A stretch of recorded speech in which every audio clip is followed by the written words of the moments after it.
اول حاجه اتفقنا عليها احنا لازم نعمل ايه؟ نصلي. لازم نعمل ايه؟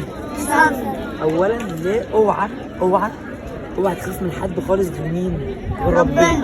تمام؟ مش عاوزك تكذب، تهتم بالصلاه بتاعتك زي ما اتفقنا. مش عايزك تكذب، تسمع كلام بابا، تسمع كلام ماما. لو عندك اخ كبير او اخت تسمع الكلام. ماما طلبت منك حاجه وبابا لازم تساعدهم. قالوا لك لا خلاص مثلا يا محمد مش ما تعملش شقاوه دلوقتي او ما تلعبش دلوقتي، حاضر يا ماما، حاضر بابا، هسمع الكلام. في وقت قال لك فيه مسموح بيك ان انت تلعب، العب. ما ينفعش امسك التليفون كتير خالص، بيتعب لي عيني، كابتن احمد او اي كابتن بيمرنك بيقول لك على حاجه، تمام يا كابتن، حاضر، اسمع وتتنفس، لان الكابتن محتاج ايه؟ مصلحتك. يبقى في حاجات كده لازم نخلي بالنا منهم. اول نهتم بصلاتنا، نهتم لو في عندنا